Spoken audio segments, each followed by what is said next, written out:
Hello and welcome back to my channel. If this is your first time here, hi, I'm Cassidy. If it's not, thanks for always tuning in to my videos. Today we're doing a book haul, and I have been putting off doing this book haul for a really long time, so I have a lot of books around me, which is great and I'm happy about, but also I have to find a room on my shelves for them after this, and I have to talk about all these books, so it's going to be a lot. I hope you're in for the ride, and here we go. Let's start with special editions.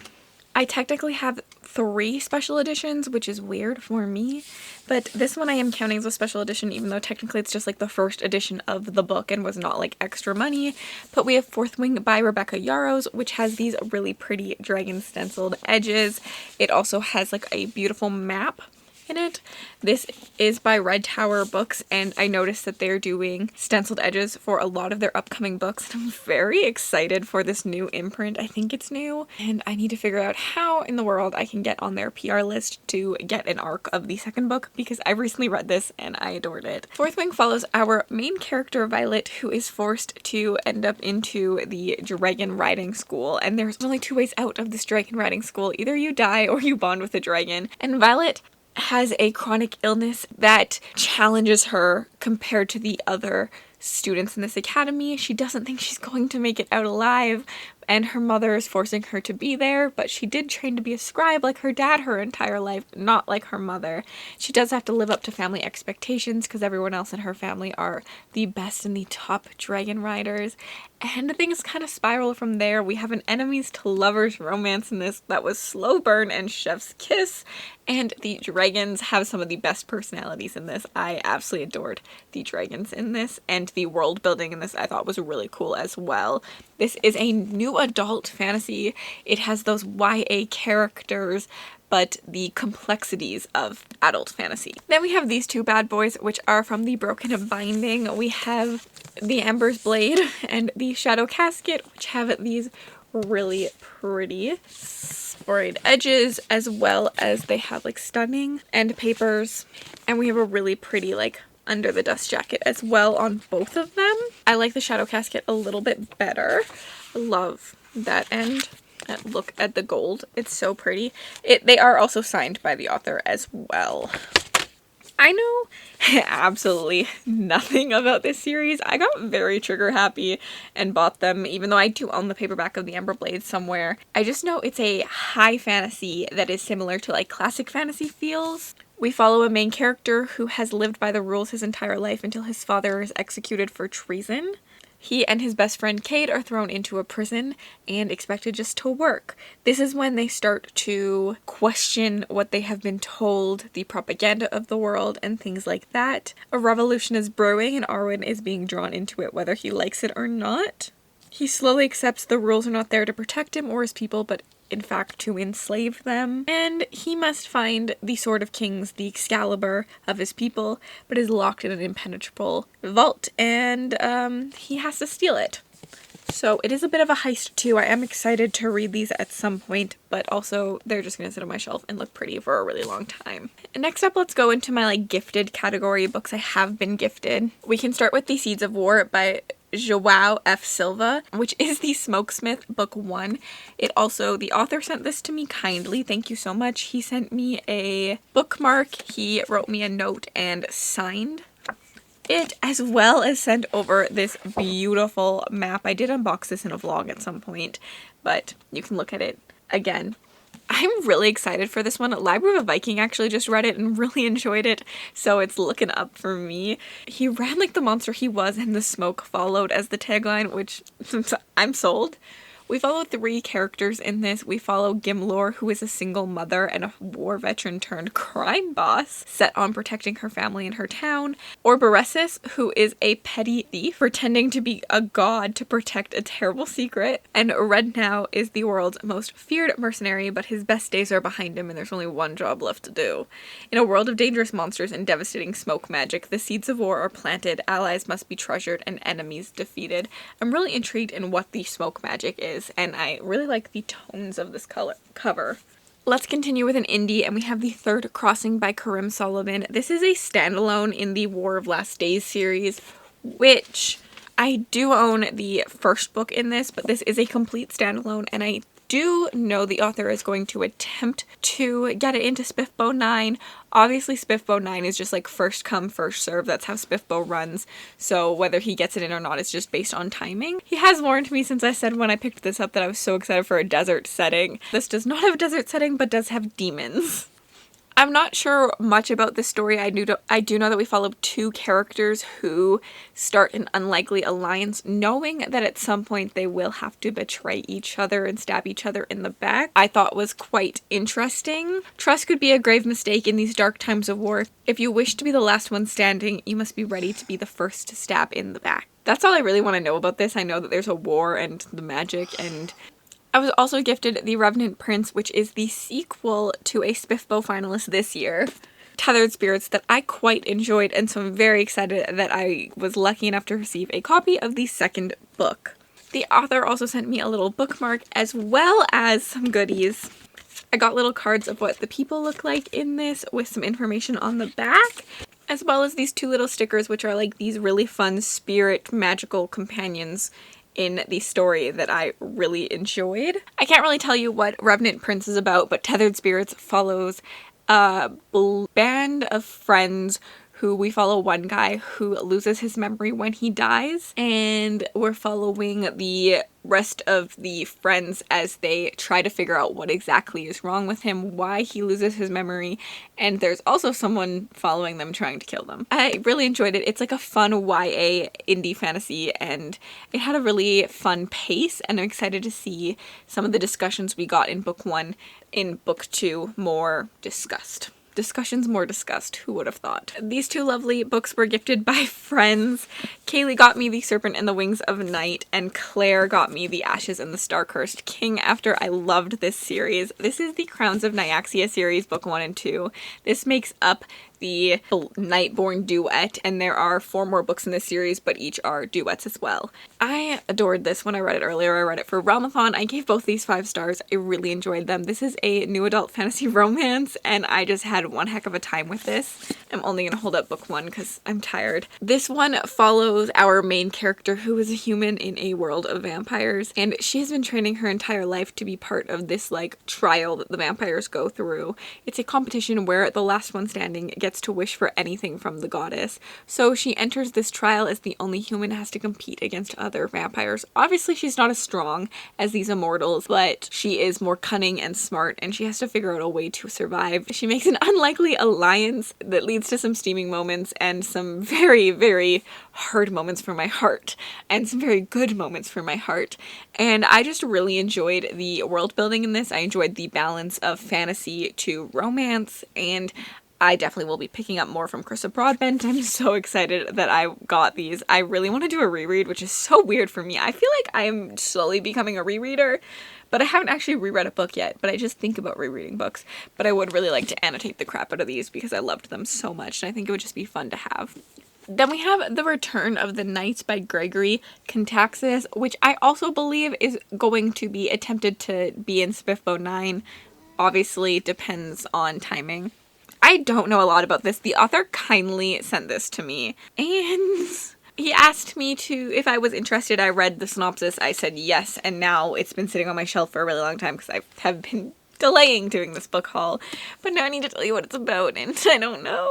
I'm just gonna read Game of Thrones meets Greek mythology in this explosive epic fantasy story packed with war, medieval lore, magic, loyalty, and bravery. The first book in this series, The Dance of Light, will take you on an epic journey to a fantasy world of men and mythical creatures which will keep you spellbound till the very end. We follow the Palace of Dawn, which will soon be stormed. The most ruthless man of all time is one step away from a sailing on Love Bridge and dethroning Sophie Delamere, the Queen of Night Dorn, is now alone, with neither allies nor an army capable of rebuffing the enemy which is approaching her city.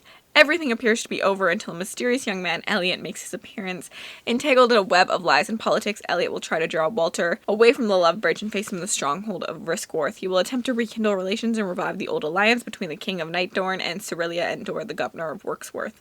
Elliot's mission will take every fiber as will, and if he fails to, so shall the kingdom. Jamie gifted me the Dragonbone chair. Thank you so much, Jamie. I have been looking at this book for a really long time. I find it very pleasing to my eyeballs. I love white covers. I really, again, know nothing about this book. Oh, why am I like this? There is a war fueled by dark sorcery. The king lies dying, and the undead ruler of the elf-like Scythai seizes the chance to regain his lost realm through a pact with the newly ascended king. Knowing the consequences of this bargain, the king's younger brother joins with a small scattered group of scholars, the League of the Scroll, to confront the true danger threatening their land. Then we follow Simon, a kitchen boy from the royal castle, unknowingly apprenticed to a member of this league. Will be sent on a quest that offers the only hope of salvation, a deadly riddle concerning long-lost swords of power. Compelled by fate and peerless magics, he must leave the only home he's ever known and face enemies more terrifying than Austin Ard has ever seen, even as the land itself begins to die. That's what the back says, at least. I'm leaving you with that. That was terrible. Epic fantasies are so hard. Like, I can read the back and summarize a fantasy romance quite easily, but give me an epic fantasy and I go, huh? But to be honest, I feel like after book 1, the synopsis really meant nothing anyways, so that's why. Jamie also gifted me Rise of the Empire, which is volume 2 of the Ryaria Revelations. I own volume 1, which is Theft of Swords. I know that there's some kind of heist in Theft of Swords, and that is all. I'm not going through this again with you. I'm not going to read the back of this because obviously it's the second book, and Theft of Swords is kind of hard to get at my bookshelf. It's like right behind me and the chair is blocking it. So you're just gonna have to know that there is a heist and I'm excited for it. And thank you, Jamie, so much for putting this book on my shelf. I can't wait to get to it. I believe that is the end of my gifted books. Editing Casty here because yesterday I had some book mail arrive and instead of waiting, I figured I'd put it in. It was all gifted books. So we have Slaying the Vampire Conqueror, which is a standalone fantasy romance, mortal enemies to monster lovers, by Carissa Broadbent, set in the same world as The Serpent and the Wings of Night, but it is a standalone. I'm currently reading it, loving it. Claire gifted me that, and Claire also gifted me Savage Lands, which is another fantasy romance. I'm in my fantasy romance era, so thank you everyone for helping me with it. I don't know a lot about this. I think it's like a dystopian set in a prison fantasy romance. I had a lot. Children of the Fallen Gods, which is the second book in the Daughter of No Worlds, which is by Carissa Broadbent, was also gifted to me by Melissa. So thank you, Melissa, so much. I have book 1. It's sitting on the shelf up here. I'm obsessed with Carissa Broadbent, so excited. Daughter of No Worlds is a fantasy romance. A mentor-mentee relationship in that one. And then Victoria Tekin, who is also on BookTube, sent me her book. This microphone is not plugged in, and it's phased, and I know nothing about this. Val lunged against the restraints, wrist burning, everything was white. According to the Domestications and Assimilation Organization, Val and Lila Blackwood are the most dangerous kind of werewolves. Although they were raised in the wild, their true blood heritage has made them a little more than experiments for years. Now their freedom depends on their ability to become as human as possible, thrown into an assimilation school with humans and werewolves who have never known what it meant to be wild, trapped in a world where they don't belong and fighting to stay one step ahead of the horrific past that chases them. Any wrong move could send them back to those stark white cells, losing their last chance of freedom. Thank you, Tori, for sending this over to me. I'm excited to get to it. And we are going to Once I Purchased. These two are easy summaries because I've already read the series. I picked up a hard copy when I saw this in the used bookstore of Grey Sister. I want matching copies of the book The Ancestor that aren't mass market paperbacks, so I have the hard copy of Holy Sister, and when I saw Grey Sister, had to get it, and then I'm just looking for Red Sister now, so that's why I picked up this hard copy in pretty good condition, and then I picked up the mass market paperback of Holy Sister since I had the hard copy. I now have a matching set in mass market paperbacks, and I plan on annotating the crap out of this when I read it for backlist, because Book The Ancestor is our next backlist book club pick, so we will be starting it in June and reading Red Sister. This will be a reread for me as Book The Ancestor is one of my favorite series. It starts with Red Sister, which it follows Nona Grey, who ends up at the convent Sweet Mercy, which is a school for assassin nuns, and they train her to be deadly. There is a war going on because the ice is starting to take over and there's only a certain amount of Greenland left, and so the nations of this world are fighting over this small spot of Greenland for their people. And there's a whole lot of other magic and intrigue that happens within the series, but like there's assassin nuns. What else do you need to know? Pines by Blake Crouch. I purchased this and then read it like the next day. Blake Crouch is one of my favorite authors for sci-fi, specifically sci-fi thrillers. I loved Recursion and Dark Matter. This follows I honestly don't want to tell you what this is about. I know I just said I would because I've already read it, but this is one of those books that if you go into blind, you will love the experience more. I had seen the show, so I didn't go in completely blind, but all you need to know is there is a detective who wakes up in a town and can't remember things, and the town seems a little bit off, and he now has to figure out what in the world is going on in this town, why he was sent here in the first place, what happened to his partners, and all of that stuff, and it gets sci-fi thrillery from there, and it's a really fun read. It is a series. I need to continue the series, but I trust Blake Crouch to do great things. We have Dead Silence by S.A. Barnes, which is a haunted house story in space, and that's all I know about this book, and I will not tell you more because I do not want to read the back. I've heard it compared to Into the Drowning Deep before, and I enjoyed that one, and yeah. A stomach-turning, sinister space horror. I'm just very excited for that vibe, and I know a lot of people who enjoy this one a lot, and I'm excited to get to it. I'm not going to tell you, I like to go in blind into my horrors. Then we have The Weight of Blood by Tiffany D. Jackson. I have read this. I read this for the last week of Realmathon, and this is a Carrie retelling, except for Carrie is a black girl instead of a white girl, and we deal with racism in the South. We are following a school back in 2003, I think that time could be a little bit wrong, that is still having segregated proms, and there's a lot of racism that happens. We follow our main character who has one black parent and one white parent, and so she is white passing and she goes to school as a white individual. One day in gym class when it rains, her afro comes out and people start to realize that she is not fully white, and the racism starts from there, and then we just get the story of Carrie. It is a Carrie retelling. I'm just going to continue with my horror pile. We have Goblin by Josh Malerman, which is 6 novellas that make up a book. We follow 6 novellas that all happen within this small town that has its weird ways, and that's all I know about this, and I'm very excited. I've learned that I like horror short story collections, so I'm excited for this one. Then we have The Last Housewife by Ashley Winstead, which I picked up because my friend Lexi loves this book so much, and I know it's about cults, and that's all I know, and I can pretty much say the exact same thing about Just Like a Mother, which is by Anne Heltzel, which Lexi loves, and it's about cults. That is literally all I know about either of these, and I'm purposely not looking into them. You will know more one time on my channel after I've read them. Back into the fantasy world, because that was the end of my horrors. We do have A Shade of Madness by Thiago Abdallah, which is the sequel to A Touch of Light. You know, this bad boy, which was my favorite book of the year last year. I need to read the sequel. I'm also blurbed in this. If you have the hardcover, I'm on like the cover, but if you have the paperback, you can open to a page and it does have a blurb from Covers with Cassidy, so I definitely think that you should all pick it up and read it. A Touch of Light. Oh god, epic fantasy explanations are the absolute worst. A Touch of Light follows 3 characters. We follow Adrian, who is the second son to the king, and when his eldest brother dies, he has to like fill in those footsteps. We follow Nasha, who has a curse and lives in the tribe. Her curse is that she can feel people's emotions and sometimes it overwhelms her and she kills everyone. And then we follow Lynn, who is a retired mercenary who has this magical ability, and there's something strange happening with her. And within this world, we have a plague happening that is turning people into zombies, and all our characters are kind of figuring out why and what's happening. And it's just really good, and I've really enjoyed it, so I can't wait to read the sequel, and I don't know how I haven't yet. Actually, currently I'm waiting for the audiobook to come out, because I really, really liked the audiobook for A Touch of Light, so I want to finish A Shade of Madness with the audiobook. Then we have Scorpica by G.R. McAllister.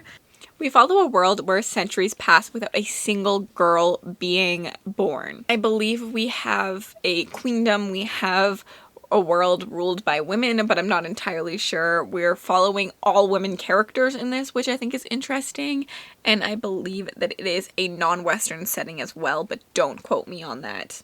The last-born girls bear the hopes and traditions of their nations if the queendoms are to survive. And I'm just excited to see what happens, why this drought is a thing, and things like that. It sounds kind of fun.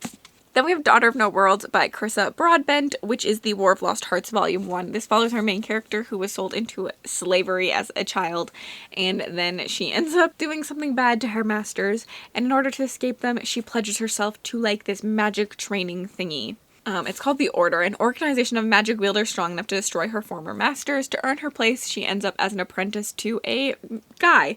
And we do have a friends to lovers, I think, like a mentor-mentee relationship. I don't think it's necessarily going to be enemies to lovers, but don't quote me on that. I'm not 100% sure. This is a fantasy romance trilogy, and I'm really excited. I love Carissa Broadbent's writing. I raved about Serpent in the Wings of Night earlier, and I'm just really excited, and I hope that I love this as much as I loved that one. Then we have A Crown of Ivy and Glass, which is by Claire Legrand, which I actually don't think is out yet. I think it comes out in June, and I don't know how I got a hand copy. I don't know how I got my hands on this copy, but I saw it in my bookstore and I picked it up right away. This is another fantasy romance. You might know Claire Legrand because she wrote Furyborn, which is on my shelf up there. I haven't read yet, and this is her journey into adult fantasy. We follow two characters. We follow Lady Gemma, who is young, gorgeous, and rich. Her family is also anointed by gods, but she's the only person in her family who doesn't have magic. In fact, her body reacts to magic like it's a poison. And her family is kind of like broken apart in like this feud happening. We also follow a devastatingly handsome Talon Destier who seduced a demon and his family destroyed himself. And now he's trying to like get into the court politics that are happening. So these two characters make a deal. She's going to help him learn court and how to adapt in it. And he's going to help her slay this demon that she thinks will end a feud between her family and someone else and, you know, make everything better. I'm excited for this one. Then we have A Dawn of Onyx by Kate Golden, which we follow our main character who never expected to be brave, but she sacrifices herself in order to save her brother. Now she must work in the king's army and heal people. She's kind of in like a prison setting, and in order to escape, she has to work with another prisoner, and he pushes her buttons sometimes. He is as infuriating as he is cunning, and seems to take twisted pleasure in playing on her deepest fears. And she must make it out of enemy territory, navigate backstabbing royals, dark magic, and dangerous beasts. But untold power lies within her. And last but certainly not least, we have Blood Mercy by Villa Roth, which is Bloodgrace Book 1. This is a vampire fantasy romance. We follow our main character who, instead of listening to her father, who is king, she goes to make a deal with the vampires. And she should be scared of him, but she's not, because she's actually scared of her father, who will kill her if he finds out what she's doing. And I think that things go from there as these two people try to make an alliance for their people. I do hear that he's a little bit more of a cinnamon roll protagonist than I typically like in my fantasy romance, but I'm still excited to read this and I hope I really enjoy it. And I know it's like an epic fan row and there's a lot of books, and I'm really excited for that part. I think that's it. I think that's all of my hauled books. I have no idea how many that was. I hope I'm not missing any. I could have. Well, thank you so much for watching and seeing how much money I spend on books all the time, because I spend a lot. Normally in my hauls I also do ebooks and audiobooks, but I might make a separate haul at some point for those, because I just had so many to talk about already that I didn't want to discuss what I bought in ebook and audiobook format right now. So it might come in the next one, or it might be a separate video at some point, not entirely sure. I just had a lot of physical books to talk about and explain, which takes a lot of time. Anyways, thank you so much for watching. If you made it all the way to the end of this video and you'd like to leave me an emoji just to say you were here, leave me some sort of racing emoji, like a car or something. And then if you want to connect with me on other platforms, my Bookstagram, my Book Twitter, my Goodreads, and my Patreon are all linked in the description bar below. Have yourselves an absolutely remarkable day. Gotta clean all this up now.